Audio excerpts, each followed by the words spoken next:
Sir एक 38 years old male patient है। हम्म। हाँ, तो उसको सर 8-9 साल से परेशानी है। उसे नेक पेन होता है, जहाँ हमारा नेक और सिर जो जंक्शन है, हम्म। वहाँ उसे थ्रॉम्बिंग पेन रहता है। हम्म। और नेक की पोजीशन चेंज हुई, बैकवर्ड फॉरवर्ड हुई, या पीसी पे ज्यादा काम झुक के कर लिया, हम्म। तो उसको थ्रॉम्बिंग पेन होता है, पेन किलर लेनी ही पड़ती है। हम्म। उसको पेन भी रहता है, और हम्म। उसको क्रॉन्स डिसीज भी हुआ है हिस्ट्री में। हम्म। और पोलिन की भी एलर्जी है। ये हम्म। सब हुआ है। अभी हम्म। क्या हो रहा है सर, से मेडिसिन ले रहा है, हम्म। तो उसको मतलब उसको हफ्ते में 3-4 बार पेन किलर लेना पड़ता था। हम्म। अभी 15 दिन में एक बार लेता है, उसको रिलीफ हो जाता है। हम्म। पर 4-5 डेज से ये प्रॉब्लम हो रहा है हम्म। कि पेन भी बढ़ गया है, कि वो कॉलर का शर्ट नहीं पहन सकता है। हम्म। जैसे उसको कॉलर का शर्ट पहना, उसको पेन शुरू हो जाता है। हम्म। और कंप्लेन ये आता है कि हम्म। उसको बेड वेटिंग हो रहा है अब। हम्म। 4 5 क्या हो रहा है? उसको बेड वेटिंग हो रहा है।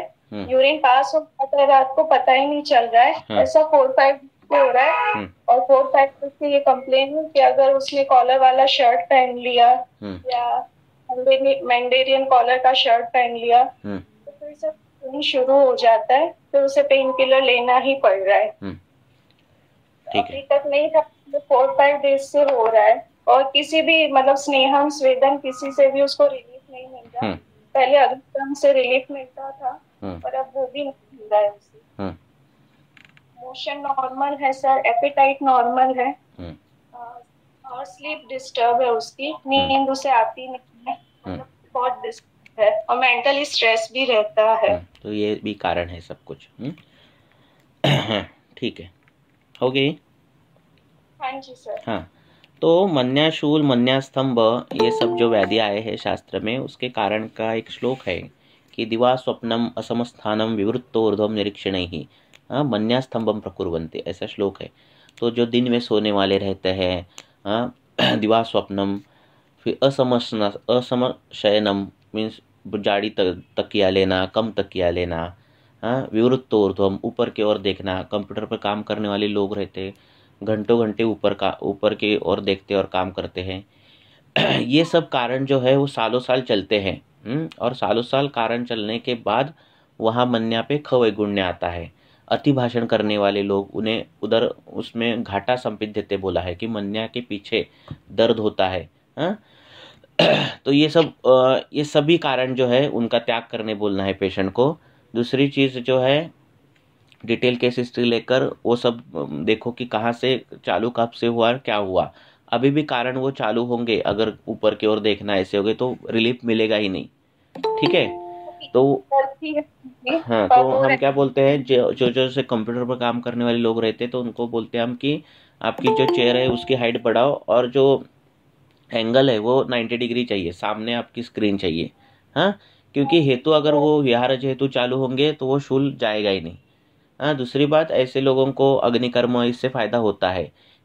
कई लोगों को फायदा ही नहीं होता कि अग्निकर्म करो, नस्य करो, ये करो, फायदा ही नहीं होता और पता नहीं चलता कुछ कारण, और बाद में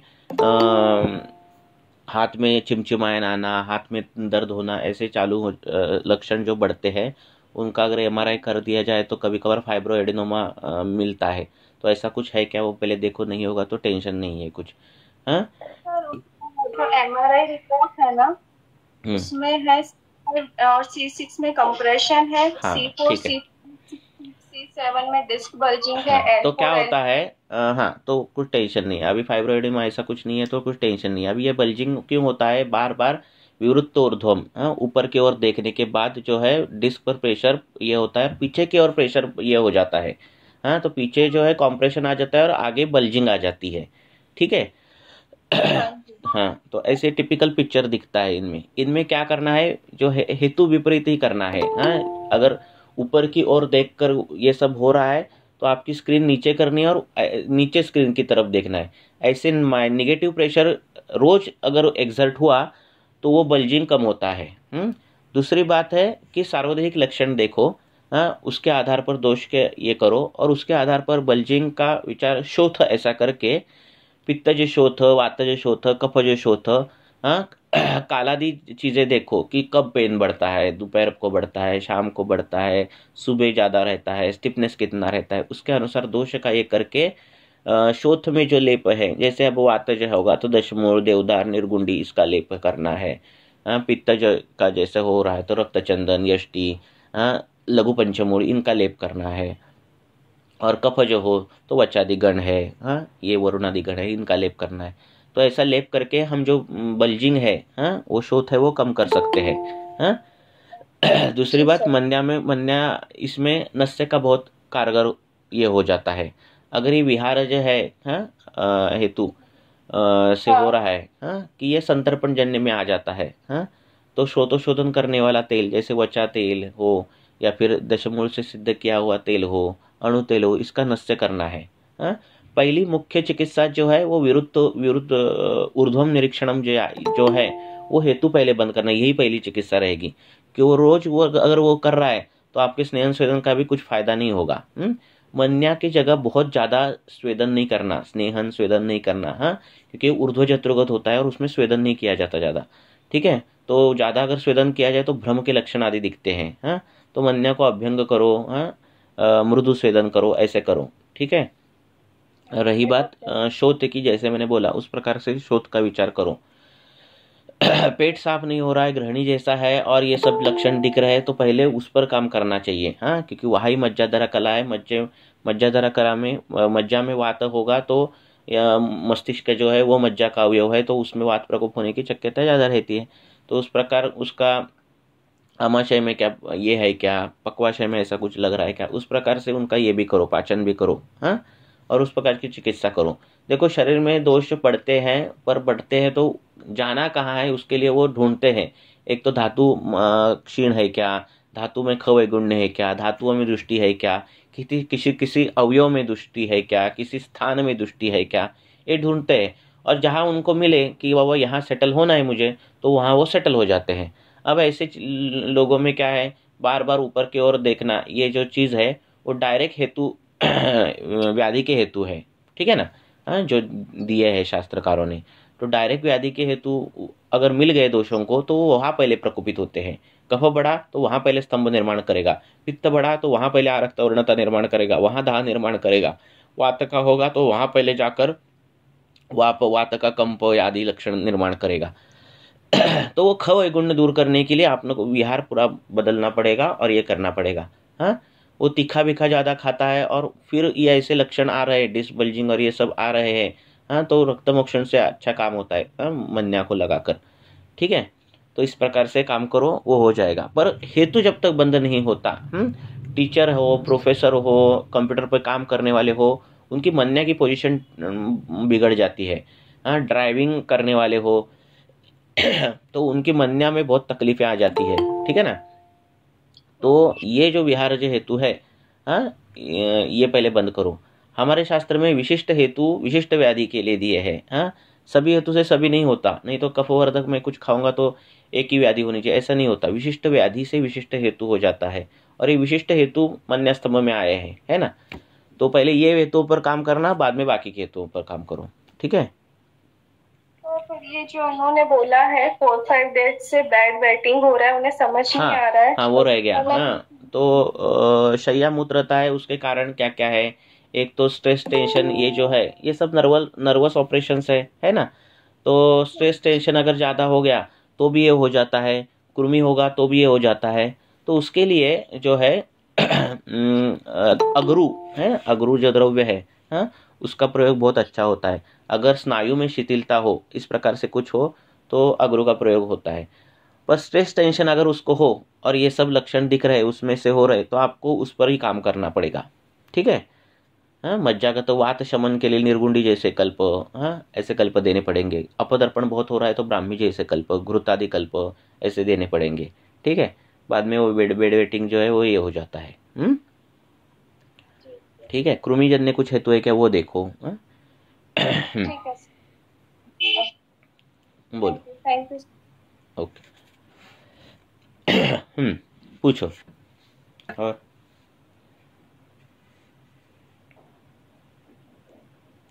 तो ऐसे जो श्लोक है वो बाहर ही रखने कभी भी, हाँ, जो स्पेसिफिक निदान है, हाँ, जैसे अभी का जो बोला मन्यास्तंभ का, हाँ, ये ऐसे बाहर ही रखो, पूरा कंठस्थ ही करो, वो ही करोगे ना तो बहुत फायदा होगा, हाँ। जिस जो जो श्लोक है, जैसे वातकंटक का है, हाँ, गुरुद्रसी इसका है,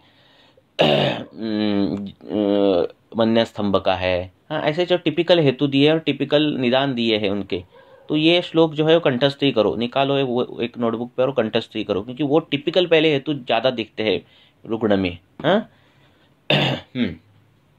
और हेलो सर, बोलो। एक पेशेंट था, नेपाली लेके आए, हाँ? तो वो होटल में, नेपाली पेशेंट है सर, हाँ। इनकी होटल में काम करता है। तो वो एक महीने से उसको तीव्र इनकी अंग मर्द जैसा और ऐसा सब लक्षण है। तो पहले उसने एलोपैथी का इंजेक्शन लिया 1-2 बार शायद, लेकिन उससे टेम्पररी रिलीफ होता है।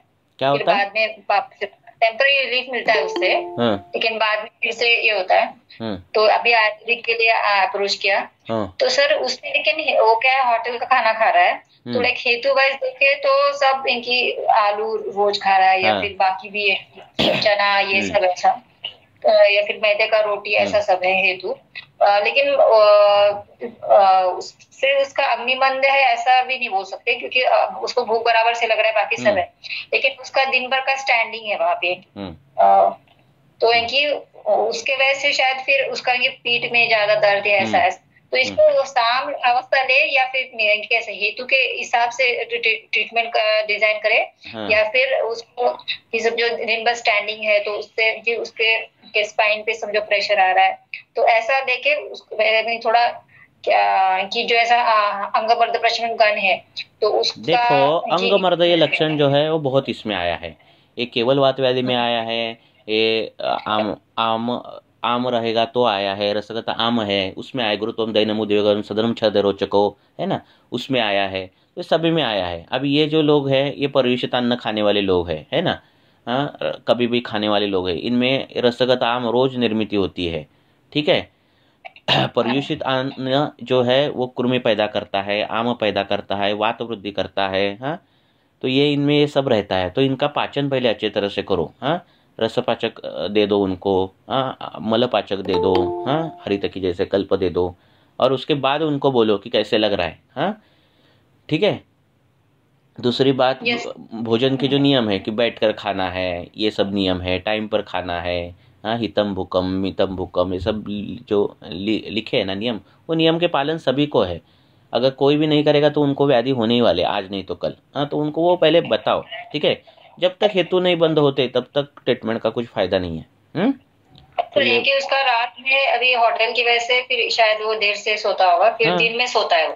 हाँ, तो वो बहुत बड़े बड़े हेतु है, इनकी लाइफ बहुत कम होती है। फिर क्या होता है, इतनी वो कैसे कहाँ से आए रहते हैं जॉब के लिए, है ना, तो रात भर जागो, दिन भर सो, हाँ, जो मिला है वो खाओ, पर्युषित अन्न खाओ, संकीर्णाशन ज़्यादा रहता है उनमें, हाँ, ठीक है ना। सुबह का भी थोड़ा, सुबह का, हाँ, सुबह आप जॉब बदलो, क्योंकि ऐसा तो बहुत ये रहेगा, क्योंकि ज्यादा उम्र नहीं है उसकी, लाइक समथिंग 18-20 ये तो होगा। चाइनीज भेड़, चाइनीज ये संकीर्णाशन ही है, हाँ, ठीक है ना। तो ये सुबह का थोड़ा बचा हुआ, दोपहर का थोड़ा बचा हुआ, शाम का थोड़ा बचा हुआ, सब कुछ मिक्स कर दो। ये सब जो है ना वो आम के बहुत मुख्य कारण है। आम की जो कारण देखोगे तो उसमें सब पहले ये दिखेगा। तो ये कारण जो है वो आम निर्मित करता है बार बार। और ये आमावृत्त वात, हाँ, आमावृत्त कोई दोष होगा तो उससे संसर्ग होके वो इस प्रकार की व्याधियाँ होती है उनमें, हाँ। वो क्या लंघन नहीं करने वाले नहीं रहते, हाँ, उन्हें उपवास कभी नहीं करते हो, हाँ, वो खाना खाते बस, ठीक है। लेकिन वो नहीं, तो मैंने फिलहाल सर अभी योगराज गुगुल दिया मैंने, क्योंकि उसको पेन बहुत था, तो मैं बोली अगर शाम ही कंसिडर करके करेंगे तो अच्छा रहेगा। हाँ, अगर ये आम ने आवृत्ति तो पाचन ही करना, पाचन से ही रिलीफ मिलता है उनको, हाँ, वो बोलते हैं वैसे, ठीक है। हाँ, आपको शूल दिखा पर आम है ना, तो आम को ही पहले लेना पड़ेगा, तभी शूल दिखा, ठीक है। हाँ, तो उनको रसपाचक दे दो, खाना खाने से पहले हरितकी का चूर्ण दे दो। ये सब 10-15 दिन देने के बाद उनको अच्छा लगेगा, पर हेतु उनको बोलो ऐसा ऐसा ही करना, क्योंकि बार बार फिर हेतु सेवन करेंगे, बार बार फिर व्याधि होगा, बार बार वही अवस्था आ जाएगी। सर अगर मैदा का रोटी रोज खाएगा तो फिर भी 100,000 क्या होगा, वही है ना, ऐसा। भोजन के नियम है तो उसमें क्या क्या नियम है, हम कभी ये बारीक सी चीज़ नहीं देखते है ना। भोजनम साभिभुक्तस्य, बातें करते समय नहीं खाना है। हाँ, खाते समय बैठ कर खाना है। हाँ, अकेले में नहीं खाना है, चार चार लोगों के साथ खाना है पर बातें नहीं करनी है। ये छोटे मोटे जो नियम है ना आहार के, ये ऐसे ही कि आपका आहार अच्छा सा पचना चाहिए, उससे आम निर्मित होनी नहीं चाहिए। ये कोई भी नियम उसमें से कोई ये नियम जो है ये लोग पालन करते ही नहीं और कर ही नहीं सकते। रात को 12 बजे 1 बजे खाते हैं, बचा हुआ खाते हैं, कैसे भी खाते हैं, खड़े रहकर खाते हैं, संकीर्णासन रहता है, परिवेशित अन्न रहता है, अति तीक्ष्ण अति उष्ण विदाई सब कुछ रहता है इसमें चाइनीज में, है ना। तो रक्त दुष्टि के हेतु, आम के हेतु, ये सब हेतु इनमें रहते हैं। तो इस प्रकार से फिर इनमें शोष भी देखा जाता है, पतले रहते हैं, है ना। कितना खाना खाकर नॉनवेज खाने के बाद भी ये पतले रहते हैं। इतना नॉनवेज खाने के बाद वराही व पुष्यंती बताया कि सुअर जैसा जाड़ा होना चाहिए इंसान, पर नहीं, वो पतले रहते हैं। क्यों? क्योंकि ये श्रोतरोधजन्य शोष रहता है उनमें, ठीक है ना। और अगर श्रोतस अगर आम से लिप्त होंगे तो कितना भी आप मांसाशन करो, अच्छा खाना खाओ, कुछ भी खाओ, आपका कुछ मसल बनता नहीं, शरीर बनता नहीं है। इसीलिए राजयक्ष्मा में विरुद्धान्नजन्य भी राजयक्ष्मा है, विरुद्धान्न भी कारण बताया है राजयक्ष्मा का, है ना। तो इनमें शोष के लक्षण बहुत दिखते हैं। हाँ, तो इनमें ये पाचन बहुत अच्छी तरह से करना चाहिए और उनको बताना चाहिए, हाँ, खाने के नियम, ठीक है।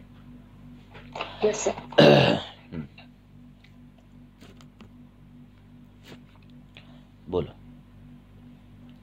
और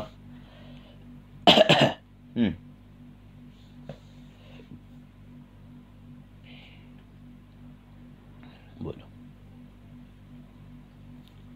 सर लास्ट टाइम मैंने पूछा सर, वो हाथ पैर को ज्यादा स्वेटिंग होता है, तो सर उस पेशेंट को उष्णा सर दिया तो उसको इनकी रिलीफ रहा, लेकिन उसका वो बोला कि वो खत्म होने के बाद फिर से स्टार्ट हुआ है कि नहीं हो ही ना, पित्त प्रकृति के हो गए तो उनका क्या है, धीमा न स्वेदी च रोशना, ठीक है ना। वो स्वेदी रहते हैं। प्रकृति का लक्षण है इसको। सर घर पे उनका कैसा है, हाँ, तो बहुत लाइट खाते हैं सर, लेकिन उनका स्पेसिफिकेशन क्या है कि वो बाहर जाएंगे और कुछ भी थोड़ा भी स्पाइसिंग खाएंगे ना, देन इमीडिएट वो स्वेटिंग स्टार्ट हो जाती है। प्रकृति का कुछ लक्षण है तो वही उनको क्या बोला है, उनको स्वास्थ्य बोलेंगे क्या, ऐसे शास्त्र में चर्चा हुई है तो उनमें बोला है उनको स्वास्थ्य नहीं बोलेंगे, उनको हम उपक्रम स्वास्थ्य बोलेंगे। कुछ उपक्रम करने के बाद वो स्वस्थ होंगे, क्योंकि प्रकृति हमने बोली वात प्रकृति, पित्त प्रकृति, कफ प्रकृति, द्वंद्वज प्रकृति, ऐसे बोला है ना।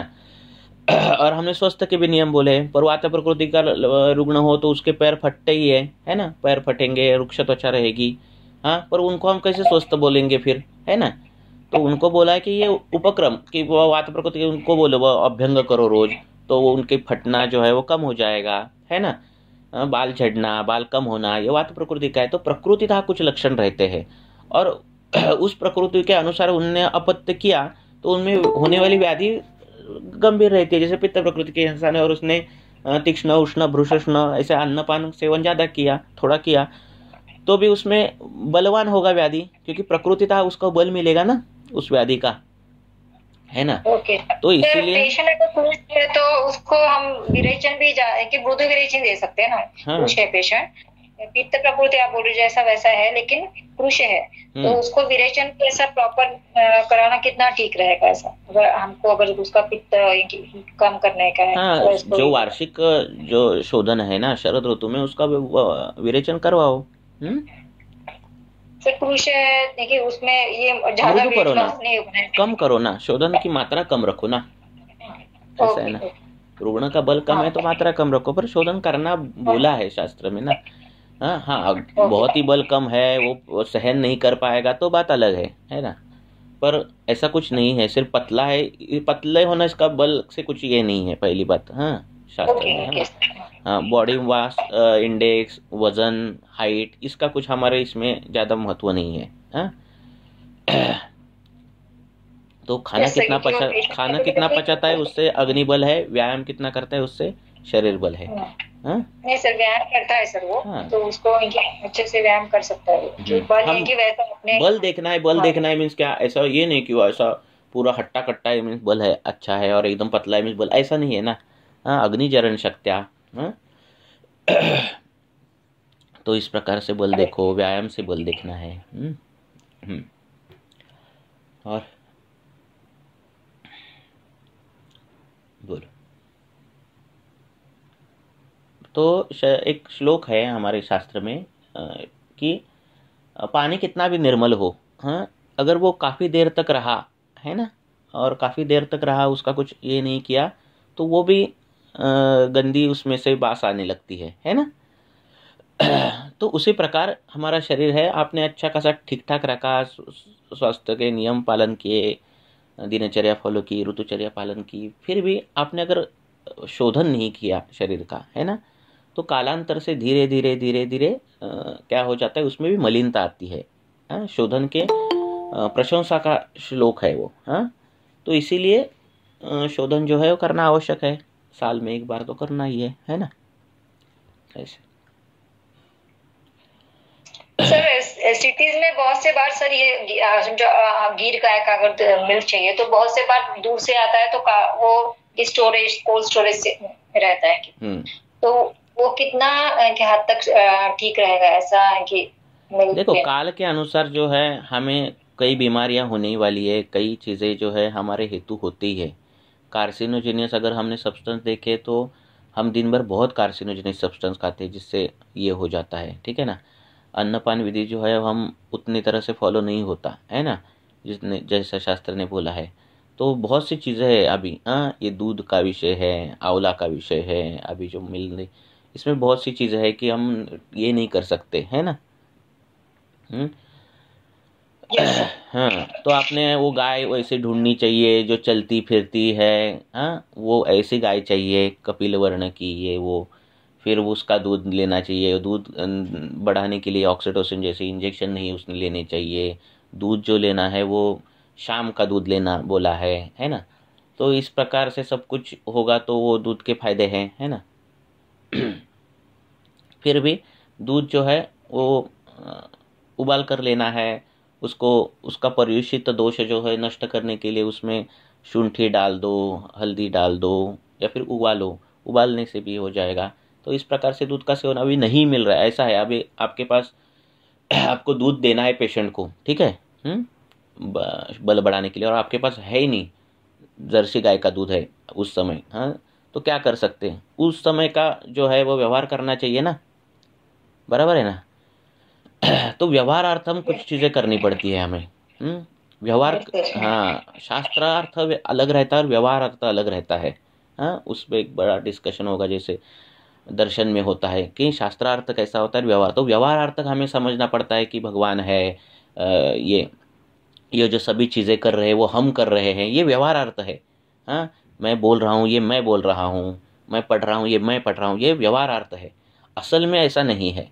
असल में जो है वो भगवान हमसे करा रहा है। पर भगवान हमसे करा रहा है, अगर ये हमने फिलॉसफी मान ली तो फिर जीना मुश्किल हो जाएगा, है ना। चोर बोलेगा मैंने चोरी की नहीं, ये मेरे से हो गई, है ना। तो व्यवहारार्थ कुछ चीज़ें करनी पड़ती है। उस प्रकार हमें व्यवहारार्थ कुछ दवाइयाँ, कुछ चीज़ें करनी पड़ती है ना, बराबर है ना। नहीं तो गाड़ी नहीं चलेगी। आप हर दवाई पर अगर संशय लोगे तो गाड़ी नहीं चलेगी आपकी, है ना। अरे दूध आप कैसे पी रहे हो, वैसा पी रहे हो, नहीं मत पियो, ये कैसा च्यवनप्राश, आंवला वो देसी है क्या, नहीं है मत खाओ। ऐसे अगर करोगे तो व्यवहार तो कुछ भी नहीं होगा आपसे फिर, है ना, बराबर है ना। क्योंकि अभी हम खा रहे वो सब्जियाँ, उधर उधर से लेकर हम सब कुछ गलत खा रहे, पहली बात तो, है ना। उधर से लेकर हम गलत खा रहे हैं। तो क्या कर सकते हैं हम, ज़्यादा से ज़्यादा जितना कर हो सके उतनी आयुर्वेदिक दिनचर्या फॉलो करो, उतना आयुर्वेदीय सिद्धांत का हमारे जीवन में सिद्धांत लाओ, उससे जितना हो सके उतना फल हम जो है हमें ये करना है, लेना है ना। क्वेश्चनिंग करते गए तो हमें कुछ मिलेगा ही नहीं, ऐसी बात है। तो घर पे सब्जियां उगानी पड़ेगी, वैसे जैसे बोली वैसे इस प्रकार से उगानी पड़ेगी। बनाना है तो बनाने की विधि उस प्रकार से करनी पड़ेगी, भोजन के नियम फॉलो करने। तो ये होता नहीं हमारे से, सब किसी से भी, है ना। तो ये सब है। शास्त्र में सर मूंग को हितकर कहा गया है, लेकिन मूंग भी मूंग सर, मूंग, मूंग का दाल, तो लेकिन मूंग भी अल्प प्रमाण में वातकर है सर, है ना, वातकर है, पर कंपैरेटिव बाकी के इससे जो मूंग है वो ठीक है, पथ्यकर है, ठीक है ना। कलाई जो है वो पूरी तरह से वातकर है ना। तो कंपैरेटिवली वो ठीक है। इन कभी कभी कि हम बोलेंगे तो अगर रोज सेवन करेंगे तो कहीं तो थोड़ा मात्रा में तो ये बात करें। तो इसीलिए वो खाने खाने की रेसिपी है ना, हम मूंग दाल ऐसे थोड़ी खाते हैं। हाँ, उसमें हम तड़का लगाते हैं, ऑयल डालते हैं, है ना। ये सब क्या करते हैं, हम दोष निवारण करते हैं, है ना। ओके। हाँ, ऐसा है ना। सर लेकिन जर्सी गाय का सर मेरा ऑब्जर्वेशन रहा है कि वो लाइक ना कि वो हाइपर एक्टिव चिल्ड्रंस में देखा है तो हाइपर एक्टिविटी है। और ऐसे ही मैंने कुछ कालावधि तक लेके देखा तो लाइक निद्रा ना शेष स्पेसिफिक लक्षण बहुत अच्छे से क्या, हाँ देखो क्या है कि ये ऊपर ऊपर की बातें होगी। अब क्या होता है जेनेटिकली लेवल पर अगर बातें किया जाए तो ये जो हाइब्रिडाइजेशन है, हाँ, जो प्लांट में भी है इसमें भी है, दूध बढ़ाना है, ये जो हार्मोनल इंजेक्शन हो या फिर जो क्रॉस जो किया जाता है, ये सब जो काम है वो शुक्र धातु पर हो जाता है। ये जो काम है वो शुक्र धातु पर हो जाता है। ठीक है, शुक्र धातु में आगे का जनरेशन ऐसा हो, आगे की जो गाय ऐसी होगी जो दूध ज़्यादा देगी, कम खाएगी, है ना, प्रॉफिट ज़्यादा हो, इस प्रकार से वो क्रॉस कर देते हैं, बराबर है ना। तो ये जो कर देते हैं काम वो शुक्र धातु पर कर देते हैं। तो इसका जो है सूक्ष्म परिणाम जो है पीने वाले के शुक्र धातु पर ही आएगा, बराबर है ना, बराबर है। तो उस प्रकार से जो एग है, चिकन है, ये सब ये यही है, हाँ, शुक्र धातु खराब करने वाली ही चीज़ है। हाँ, ऊपर के तौर पर वो मांस धातु करेगी, ये सब चीज़ें करेगी, वो सूक्ष्म स्तर पर वो शुक्र धातु को ये करेगी, और इसलिए इनफर्टिलिटी की केसेस भी ज़्यादा बढ़ रहे हैं। हाँ, इसके ये भी मुख्य कारण है। ठीक है ना, सीडलेस खाओ, सीडलेस खाओ, ये सीडलेस वो सीडलेस, इससे क्या हो जाता है, सूक्ष्म ये हो जाता है, शुक्र धातु पर परिणाम हो जाता है, और जनरेशन नेक्स्ट जनरेशन तक वो प्रभाव जो है वो दिखेगा ही, हाँ, आगे के जनरेशन में। ठीक है, ऐसा है। सर यानी कि माता पिता ने भी बहुत से बार प्रेगनेंसी में कि बच्चा बुद्धिमान हो इसलिए गाय का दूध, लेकिन वो जर्सी गाय का रहता है, हाँ ना, तो लाइक हाँ वो तो गलत ही जाता है। हाँ, जैसे गाय का दूध भैंस के दूध जैसा, उसके परिणाम आप सोच सकते हो, है ना। तो वो बुद्धिमान देकर है ना, कफ वृद्धि कर है, हाँ, बराबर है। तो उस प्रकार से उसका परिणाम दिखाई देगा। सुश्रुत ने बहुत अच्छा वर्णन किया है कि गर्भपणा जो प्रेगनेंसी में क्या खाने के बाद बच्चा क्या होगा, हाँ, इसका वर्णन सुश्रुत में है। हाँ, बहुत अच्छा है कि उसने लवण खाया तो बच्चे में क्या प्रॉब्लम्स दिखेंगे, उसने ये ज़्यादा खाया तो क्या दिखेंगे, वो दिन में ज़्यादा सोई तो बच्चे में क्या होगा, तकलीफ़ें। हाँ, इसका वर्णन बहुत सुश्रुत ने बहुत अच्छा है, इस पर काम होना चाहिए। ऐसा है। हाँ,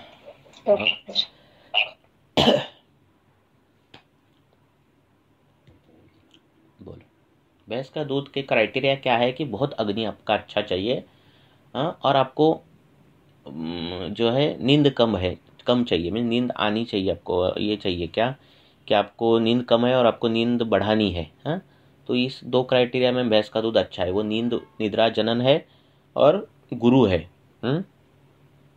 तो इस प्रकार से वो ले सकते हैं। हाँ, हर दुग्ध के गुण बताए हैं, है ना।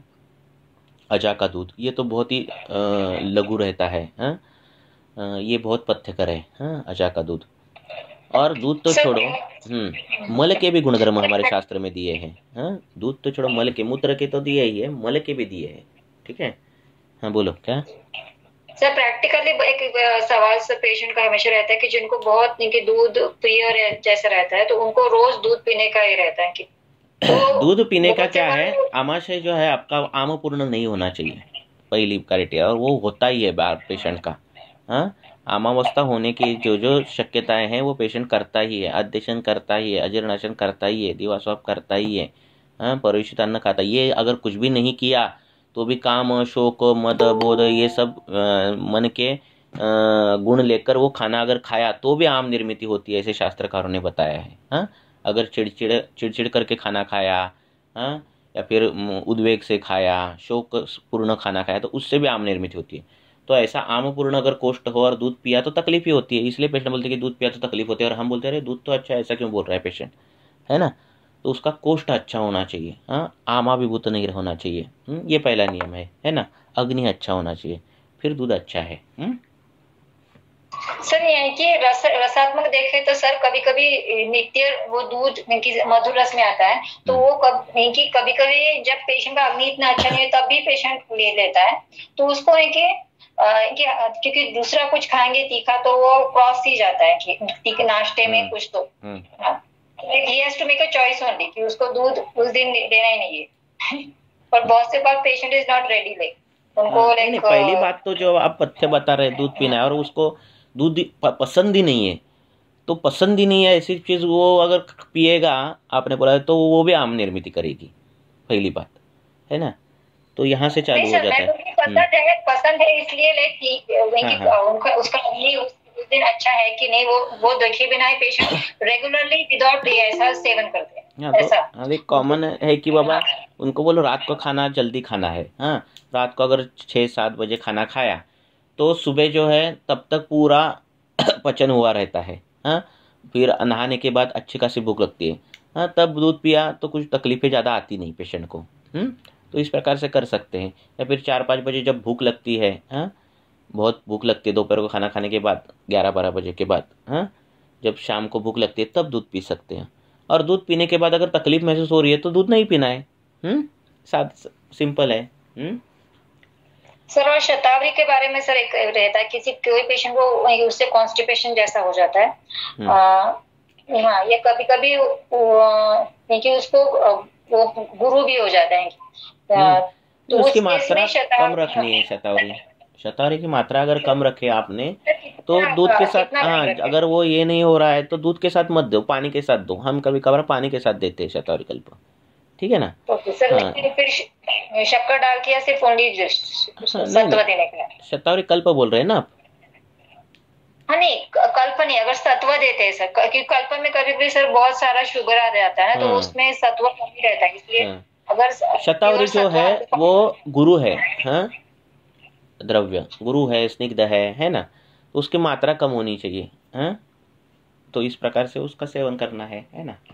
अगर कोष्ठ पहले से ही कफलिप्त है, हाँ कफ पहले से, तो शतावरी देने के बाद क्या हो जाता है, उत्क्लेश आ जाते हैं और पचती नहीं शतावरी, और फिर इंडाइजेशन ये इसके वजह से मलबद्धता और ये सब आ जाता है। तो ये बात ध्यान रखने की। तो उसका शीतगुण वात प्रकृति के पेशेंट में शायद क्रॉस जाता है क्या सर?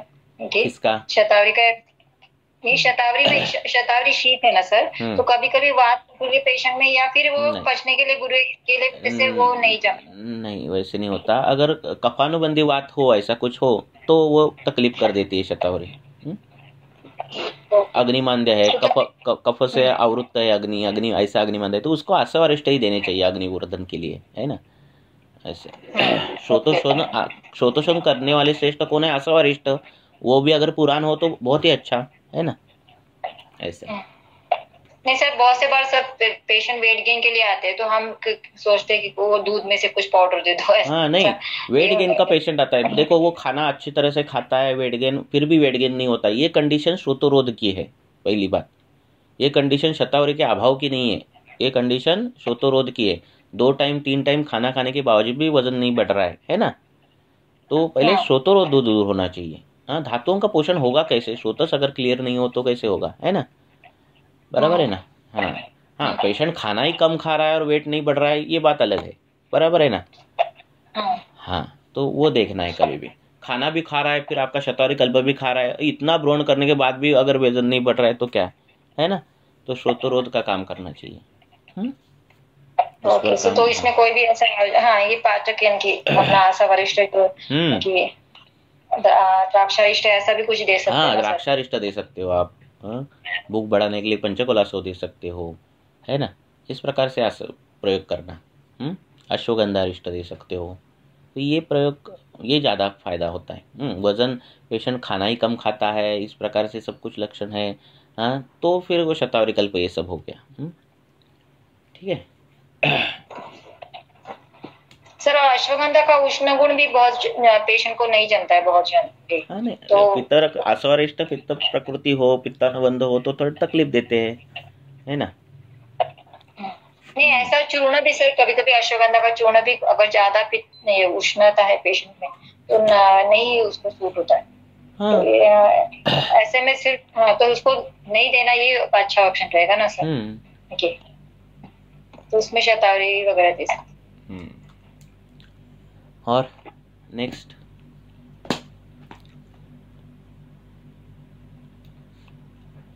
हाँ पूछो।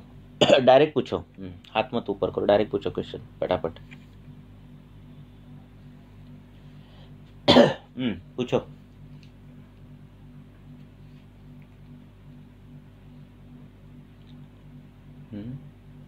तो इसीलिए गृहिणी, ये जो अध्याय है, अग्नि पर काम करने वाला अध्याय, अग्नि का विचार करने वाला अध्याय, अग्नि की कन्फ्यूजन दूर करने वाला अध्याय, वो बहुत अच्छी तरह से पढ़ो।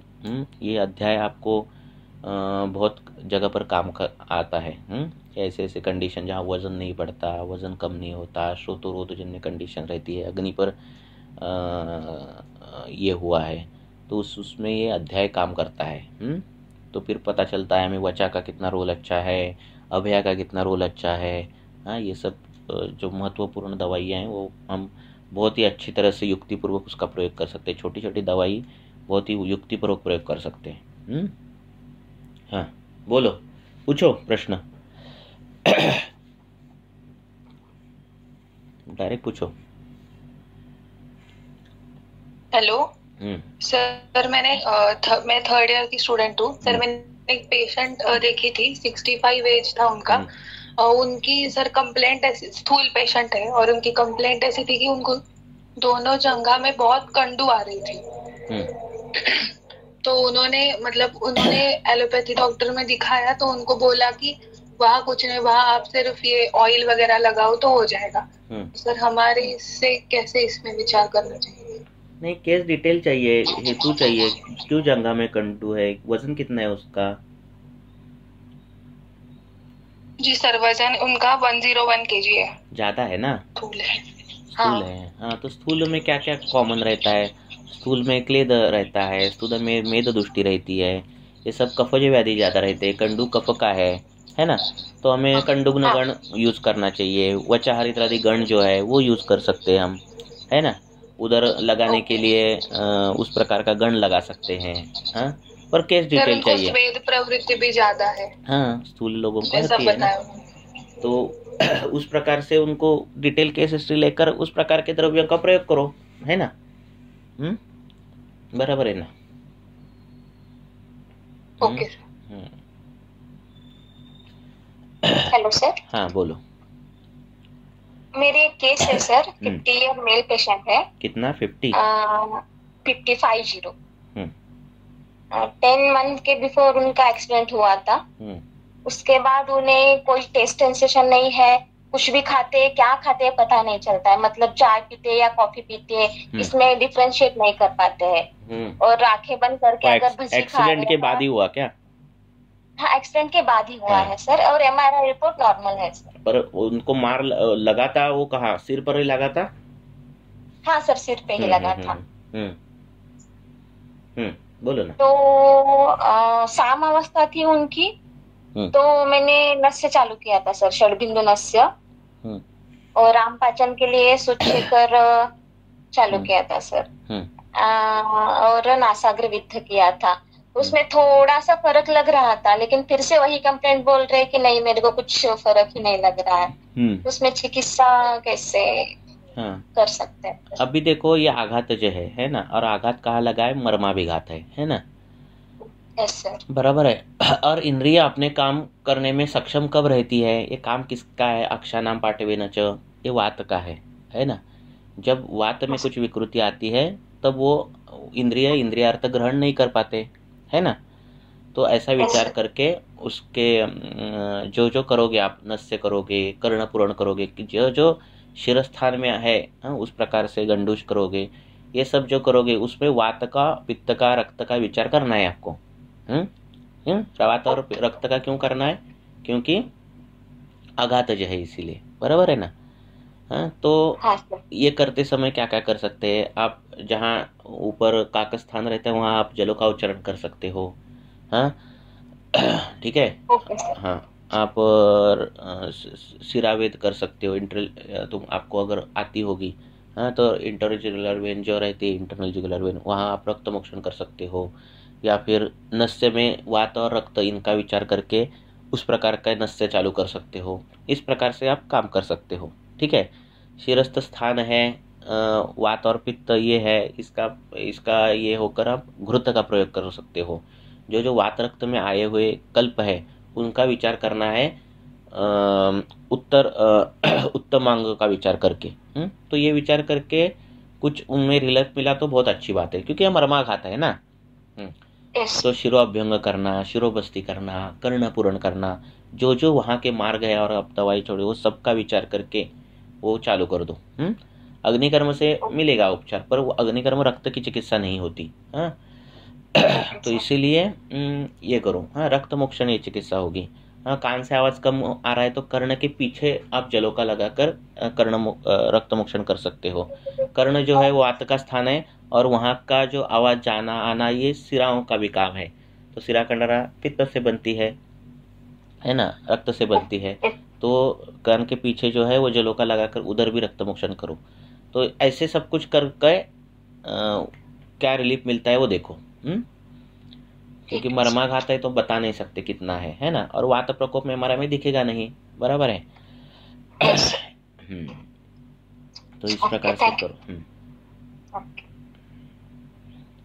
जो जो सूत्र स्थान में दिए हैं, क्या सूत्र स्थान में दिया है कि शिरोअभ्यंग करना है, सिर को तेल लगाना है। कि वो जो उपचार है, वो जो क्रिया है बहुत ही सिंपल है। सिर को तेल लगाना कितनी सिंपल है, पर उसके फलश्रुति में दिया है कि सिर को तेल लगाने वाले इंसान को कभी इंसान के बाल नहीं झड़ते, बाल ये नहीं होते, ग्रे नहीं होते, और उसको शिरो रोग नहीं होते।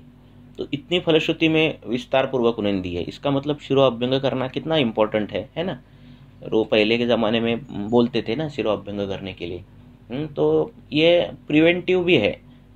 पहले से ही अगर आप रोज शिरोअभ्यंग करते होगे और आपको कभी एक्सीडेंट हुआ और ऐसे कुछ सिर को लगा, तो पहले से ही अभिसंस्कृत आपका अवयव है ना, पहले से ही उसको रोज आप तेल लगाते हो, तो मिलने वाला जो ट्रिगर है एक्सीडेंट के बाद, जो नुकसान है वो कम होगा, बराबर है ना।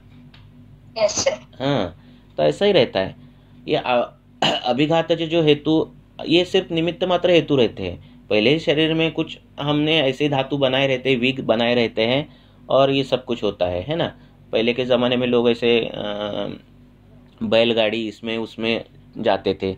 हाँ, वाइब्रेशंस कितने होते थे, कितना होता था, फिर भी आराम से जाते थे, कमर नहीं दर्द करती, कुछ नहीं होता था।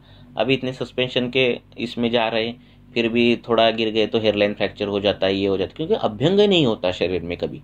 हाँ, घृत सेवन ही नहीं करते लोग, और इसीलिए जो शरीर रहते हैं वो धातु निस्सार शरीर रहते हैं, है ना। सिर्फ हेतुओं की अपेक्षा करते हैं, कभी भी हेतु मिला तो फिर झट से व्याधि होते हैं।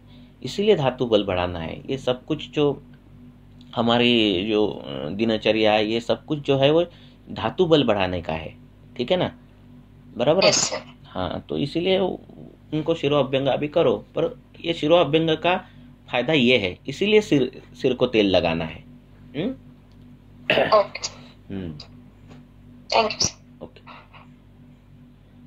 कितने सूक्ष्म विचार हमारे शास्त्र ने किए हैं। शिरोअभ्यंग बोला है, पगड़ी सिर पर कभी भी पगड़ी पहनना बोला है। हाँ, बोलो।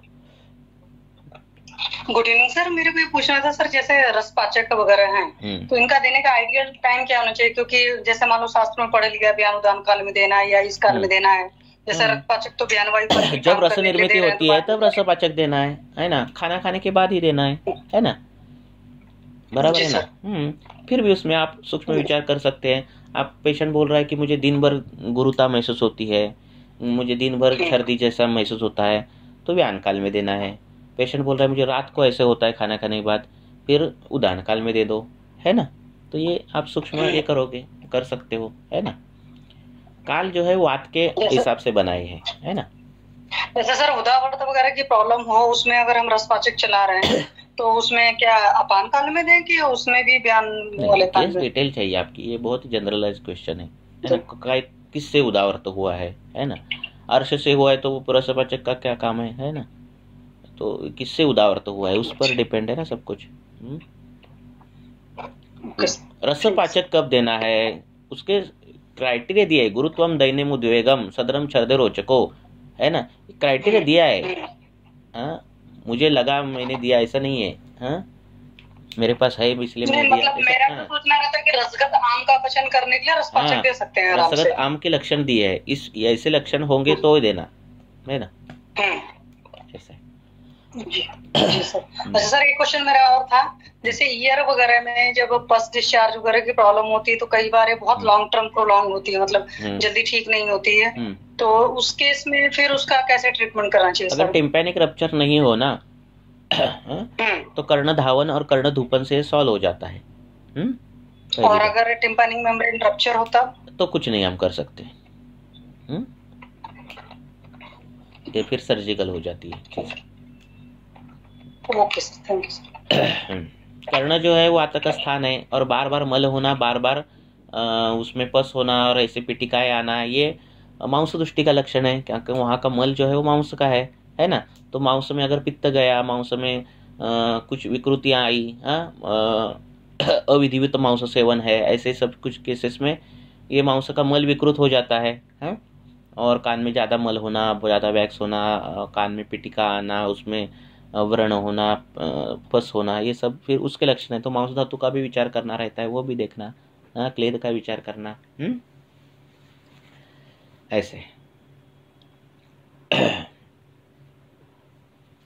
और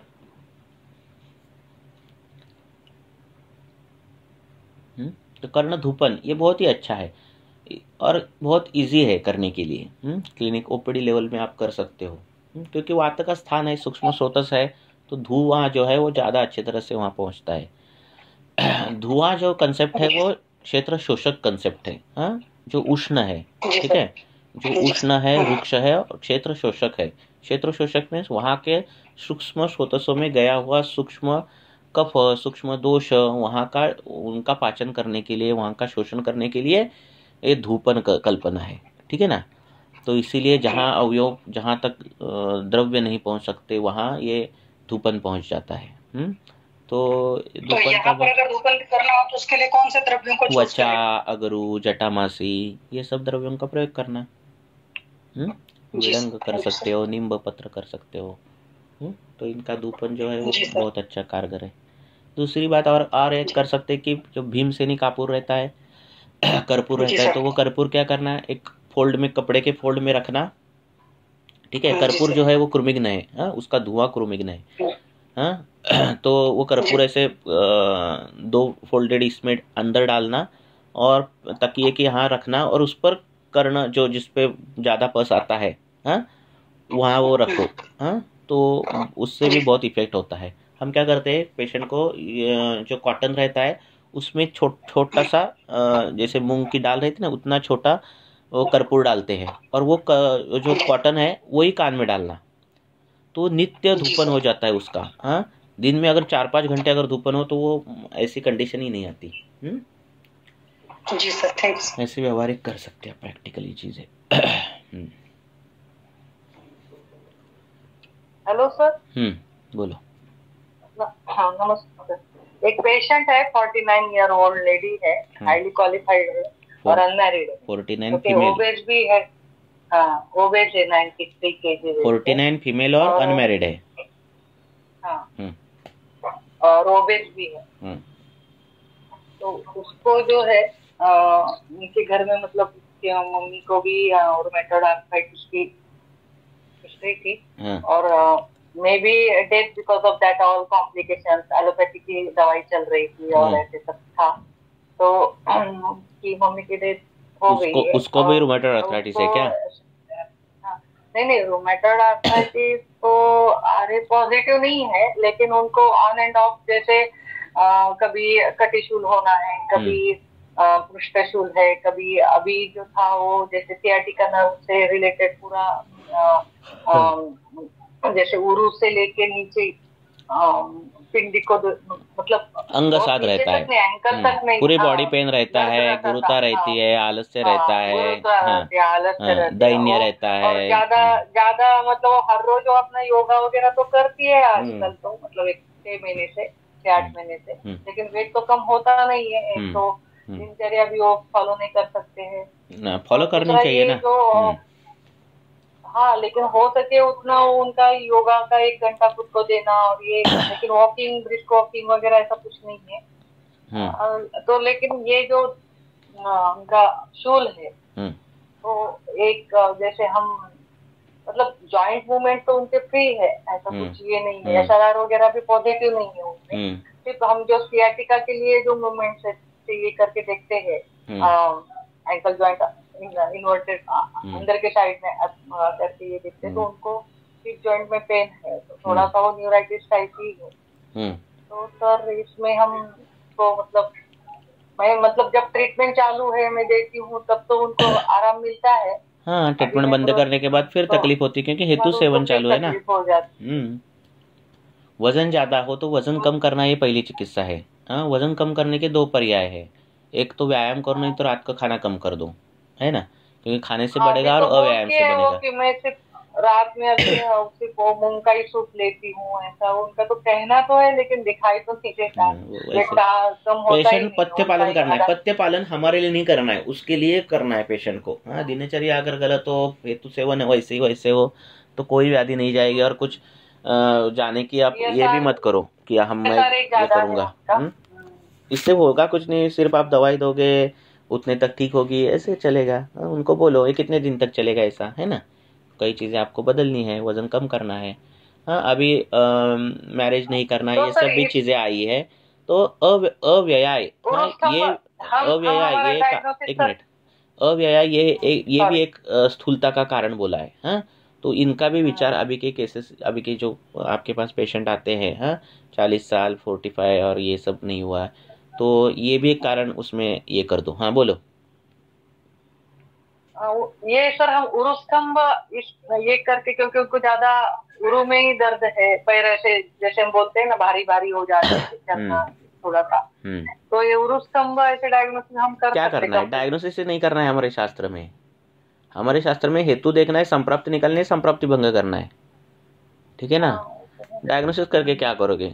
उरुस्तंभ नाशक वटी कहाँ है हमारे शास्त्र में, है ना। तो डायग्नोसिस करना ही नहीं है आपको आम दिख रहा है तो आम पाचन करो, आपको कफावृत्त वात दिख रहा है तो दशमूल विषमूल ये सब कर दो, है ना, यही करना है। लेकिन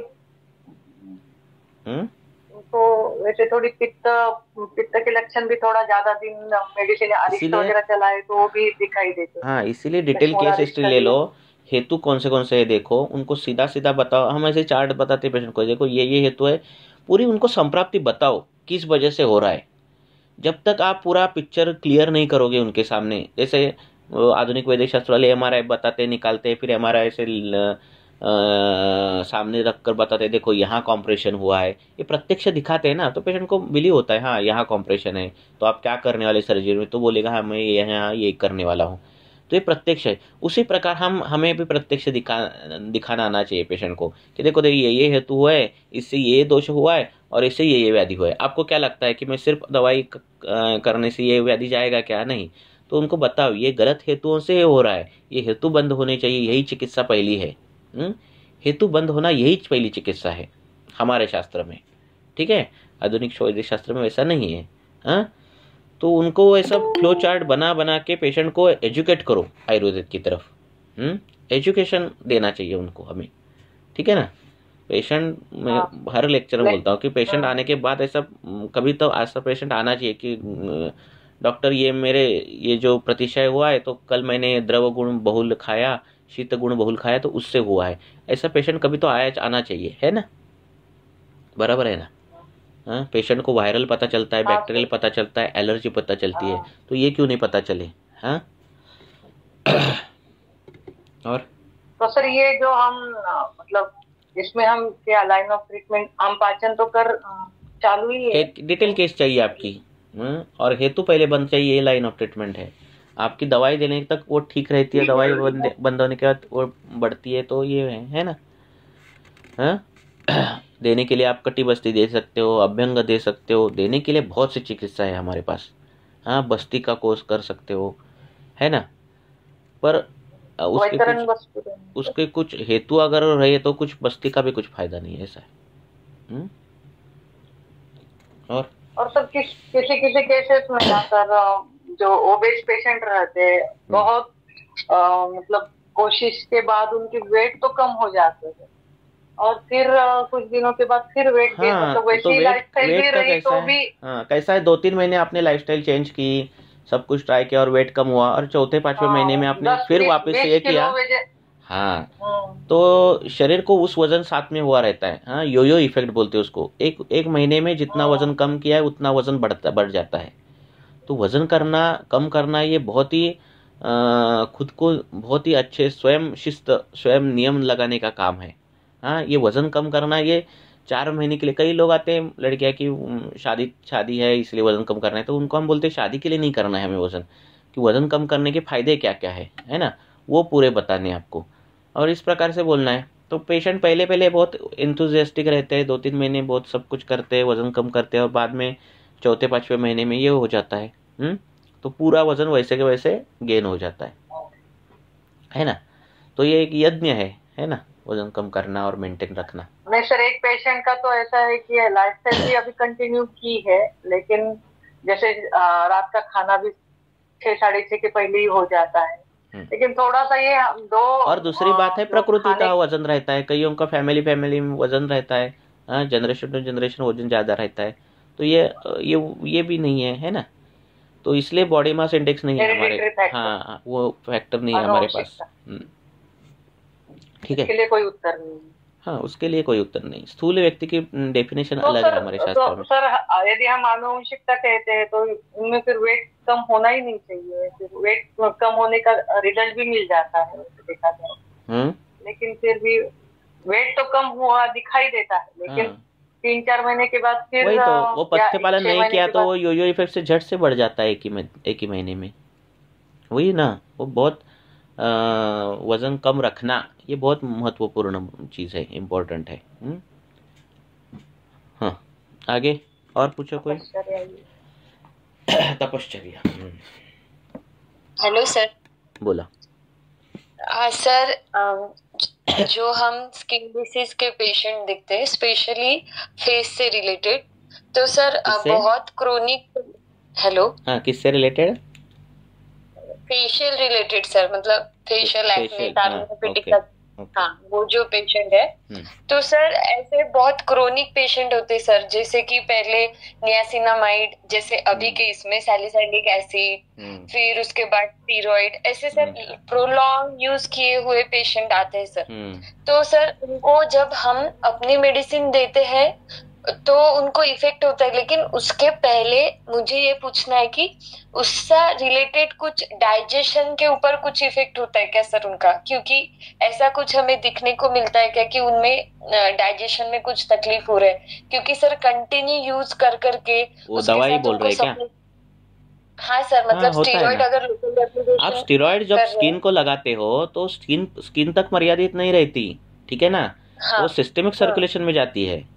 कोई भी चीज आप लोग अगर लगाए फिर क्या कैसा है देखो, कोई भी एक्सटर्नल क्रीम जब लगाते हो आप एलोपैथी की, तो कई बार रहता है कि ये क्रीम एडिबल नहीं, आप खा नहीं सकते हो, है ना, ऐसे लिखा रहता है ना।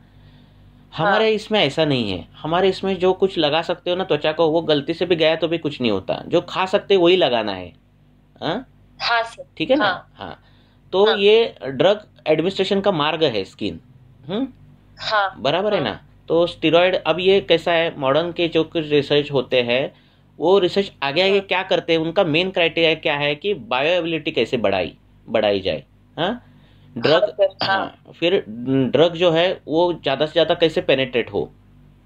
फिर लॉस ऑफ ड्रग का लॉस कितना कम हो सके वो करना है। और दवाई का जो है वो उसका जो वेग है वो बढ़ाना है, स्पीड बढ़ाना है। ये जो कुछ क्राइटेरिया है उसमें वो दवाई का मॉलिक्यूल तैयार करते हैं। तो उनकी जो कुछ क्रीम्स है उनकी जो परमिबिलिटी है वो बहुत ज्यादा रहती है जाने की, एब्सॉर्ब होने की। ठीक है ना। अब हमारे इसमें क्या बोला है, त्वचा को तेल लगाए तो क्या कितना होता है, तो वो 500 मात्रा तक वो रक्त में जाता है। जो स्निग्ध है वो 500 मात्रा सुश्रुत ने बोला है, 500 मात्रा में रक्त तक जाता है। और 900 मात्रा 500, फिर 600, 700, 800 ऐसे करके 900 मात्रा तक वो कहा जाता है अपने मज्जा तक जाता है। तो ये मात्रा काल कहाँ स्नेह का दिया है, जो गुरु है, हाँ ठीक है ना, उनका जो रहता है इमल्शन हो या फिर लोशन हो, तो वो हमारे से भी ज्यादा ये रहता है, सरगुण का रहता है, सूक्ष्म गुण का रहता है, व्यवहार रहता है ना। तो वो ज्यादा इफेक्ट देता है, इफेक्ट भी और साइड इफेक्ट भी है ना। तो ये जो भी कुछ आप लगा रहे हो, चाहे वो क्लिंडामाइसिन हो, कोई भी माइसिन हो, इवन सनस्क्रीन भी है सर आजकल। बहुत हर पेशेंट तो उनको एक मिसयूज हुआ है सर कि सनस्क्रीन लगानी है करके। हाँ ना, ऐसा है। और फिर इसका सिस्टमिक सर्कुलेशन में तो आता ही है। दूसरी चीज ऐसी है, जो चेहरा है वो शुक्र का अवयव है ना, तो उसका इफेक्ट शुक्र पर भी आ जाता है। बराबर है ना। मॉडर्न के अनुसार सबकी त्वचा सेम है, सभी पूरी बॉडी की, पर हमारे अनुसार उस त्वचा पर भी है फर्क है ना। शुक्र की त्वचा अलग है ना, बराबर है ना। गाल पर हाथ फिराने के बाद अलग महसूस होता है, पीठ पर हाथ फिराने के बाद अलग महसूस होता है ना, बराबर है ना। और त्वचा जो है वो शुक्र का बड़ा स्थान है, ठीक है ना। तो इसीलिए उसका इफेक्ट जो है शुक्र स्थान की त्वचा, चेहरे की त्वचा, ये सब का जो इफेक्ट है वो शुक्र धातु पर भी होता है, और उसका सिस्टमिक एब्सॉर्प्शन होने के बाद रिनल जो कुछ है वो भी कॉम्प्लिकेशन आ जाते हैं। तो इसीलिए वो जो बहुत लंबे समय तक स्टीरॉयड का लोशन लगाते हैं, चाहे सोरेसिस के लिए लगा हो, किस भी, उनको जो इंटरनल स्टीरॉयड लेने के बाद जो कुछ कॉम्प्लिकेशन है, एडवर्स रिएक्शन है, वो भी दिखती है उनमें, ऐसा है। और सर ये भी मतलब हम जो भी सोप मतलब साबुन भी लगा रहे हैं या हाईएस्ट साइड इफेक्ट आपको मालूम है, हाईएस्ट साइड मेनिटॉल ये हाईएस्ट है ना। जब बाल उगने के लिए ये करते है ना, तो उसको कॉन्ट्राडिक्शन देखो क्या क्या है। तो इतना सिस्टमिक एब्सॉर्प्शन है ड्रग का उनके, तो इसीलिए सब कुछ है।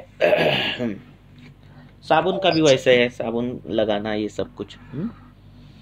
सर 1 ईयर के बेबी को हमें अगर मेडिसिन देना है तो सर गुटी मतलब बाल गुटी के फॉर्म में देना अच्छा रहेगा या पाउडर फॉर्म में भी दे सकते हैं? बाल गुटी में क्या होता है, हम जो ये करते हैं, उगालते हैं, है ना। तो उसमें क्या होता है, उगालना मीन्स क्या होता है, हर उसके अणु, हर सूक्ष्म अणु पर भी अग्नि संस्कार करते हैं हम, है ना। तो वो इजी टू डाइजेस्ट रहता है ना। तो उसमें सब हो जाती है बीमारी कवर। ओके सर, ठीक, थैंक यू सर। हाँ ठीक है। हेलो, हाँ बोलो। हाँ जी प्रणाम सर। सर मेरा क्वेश्चन था कि जैसे हम किसी का विरेचन करा रहे हैं सर, जैसे वमन के टाइम हम 1 दिन 2 दिन पहले सर कफवर्धक आहार देते हैं पेशेंट को, तो सर क्या विरेचन में भी पित्तवर्धक आहार देना चाहिए या मतलब सिंपल डाइट रखना चाहिए? सिंपल डाइट रखना चाहिए। ठीक है सर। और सर जैसे जितने भी चाहे आयुर्वेदिक सिरप भी है, उसमें जो प्रेजर्वेटिव सोडियम बेंजोएट वगैरह डलता है, तो हम कुछ ऐसा डाल सकते हैं सिरप में जिसमें हमें ये ना डालना पड़े सोडियम बेंजोएट? थोड़ा इसीलिए आशा कल्पना है ना, इसीलिए आशा कल्पना ही है ना, बराबर है ना। और सोडियम बेंजोनेट मतलब आशा के बिना नहीं, मतलब हम सोडियम बेंजोनेट अम्ल द्रव्यों के साथ अगर कुछ कॉम्बिनेशन हुआ तो वो कार्सिनोजेनिक्स होता है। और ये बाजार में मिलने वाला जूस रहता है आंवले का, ये सब फिर वो बहुत ही डेंजरस है चीजें। जी सर। सर जैसे ये बेबी के सिरप आते हैं, जैसे बाल चतुर्भद्र हो गया, उपिन आ गया, देखो खराब कब होता है चीज, अगर उसमें पानी का कंटेंट हो तो, है ना। प्रिजर्वेटिव ना हो और पानी का कंटेंट हो तो हो जाता है। आपने अगर सिरप बनाया घर में, कोई भी सिरप, शुगर डाल के, तो वो जो सिरप है वो 10-15 दिन तो कुछ नहीं होता उसको, 15-20 दिन तो कुछ नहीं होता। आपका अगर वहाँ का वातावरण रुक्ष हो, ऐसा कुछ हो तो कुछ नहीं होता, 10-15-20 दिन तो, ठीक है। ठीक है सर, थैंक यू।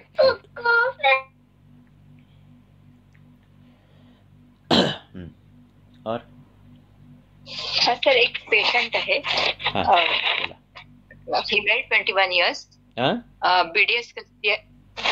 कौन है? पेशंट आहे, एक रुग्ण आहे 21 इयर्स, बीडीएस करते मुंबईला सेंट जॉर्ज मध्ये, फर्स्ट इयरला आहे आता।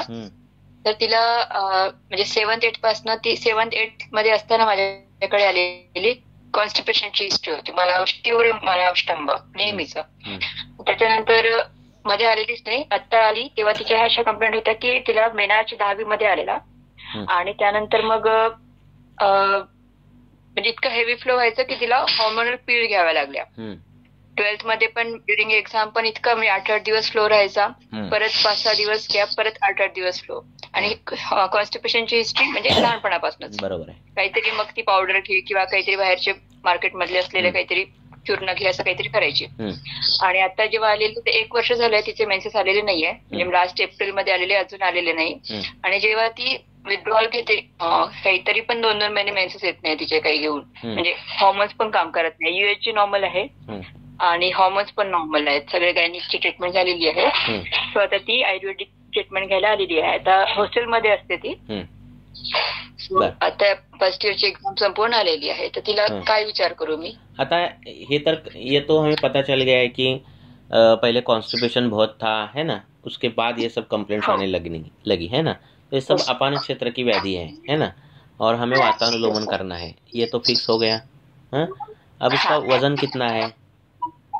वजन 46 kg. कितना? 50? वजन ठीक है, 46 kg. 46 है. वजन कम है क्या?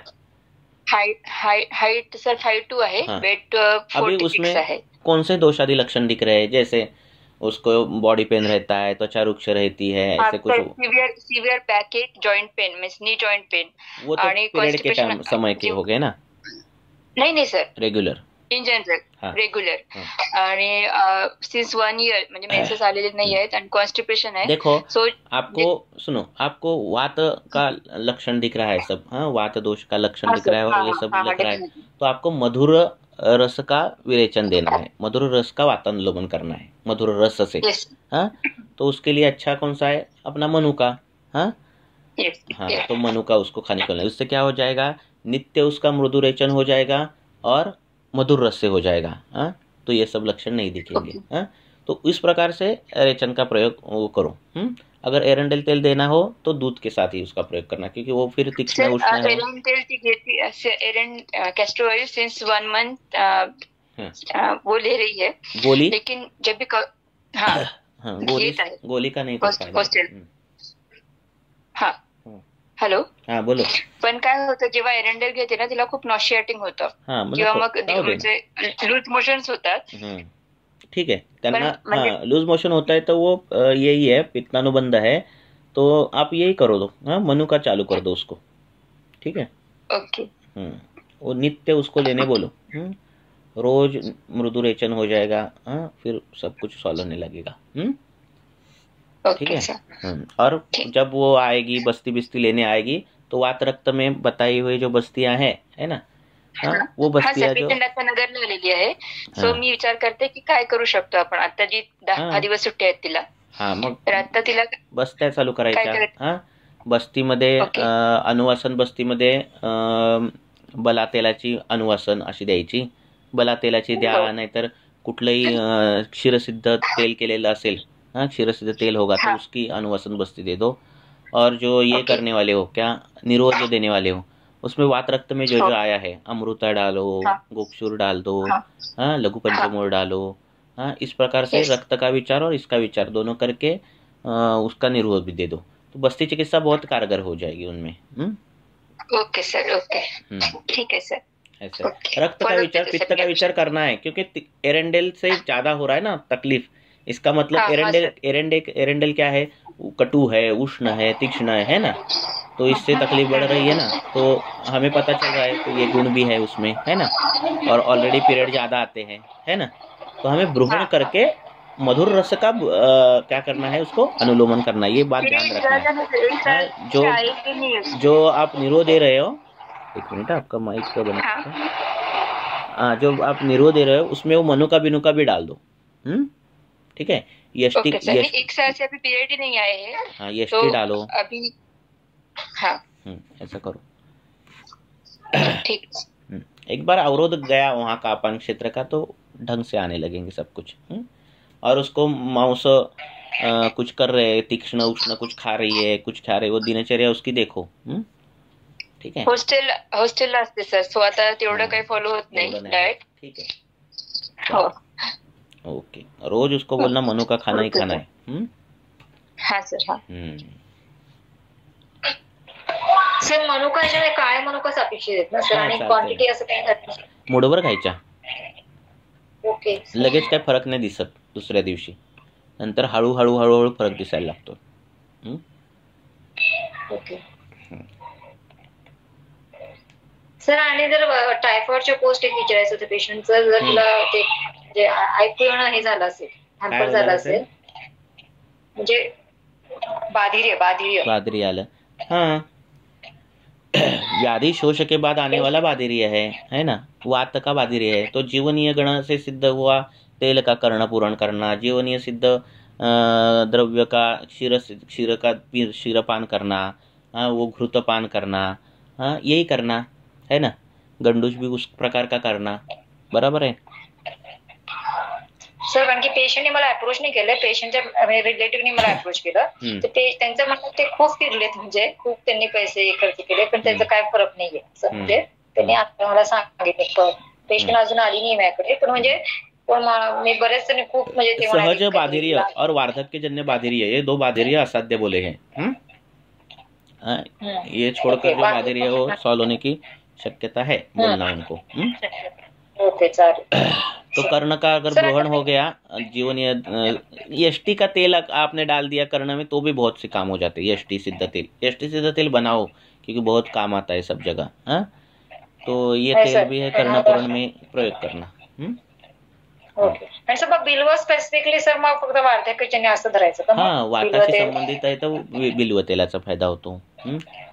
कर्णनाद आहे, कर्णक्षेड आहे, कर्णबाधिरी आहे. वाताशी संबंधित आहे तर बिल्वक्षेर तेलाचा संबंध होतो. विषाची काही हिस्ट्री आहे,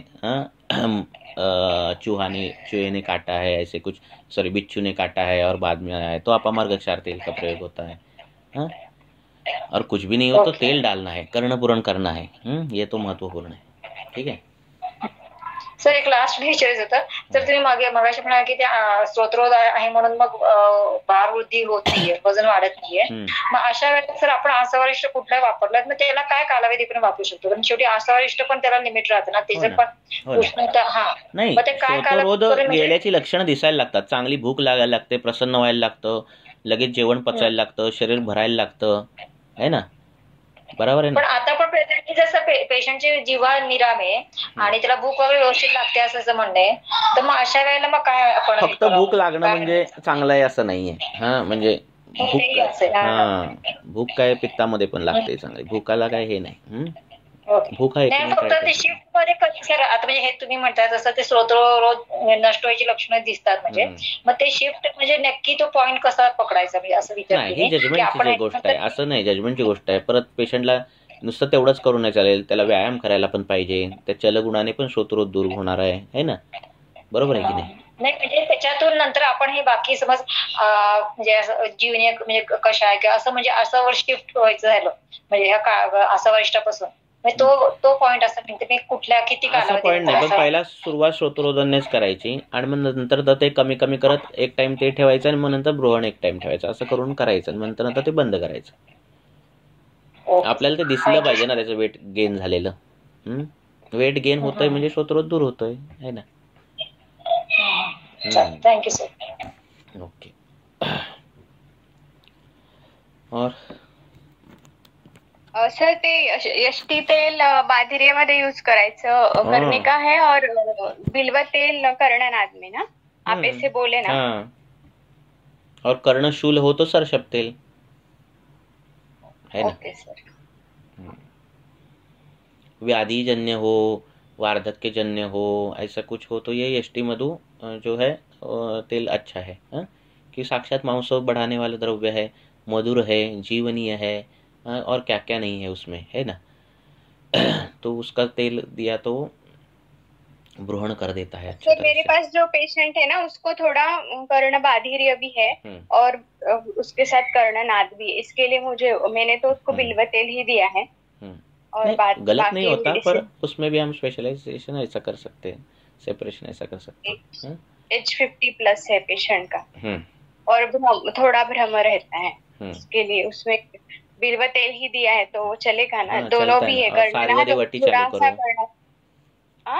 सारीवादी वटी. Okay sir. ठीक है। और एक केस लेंगे और रुकेंगे।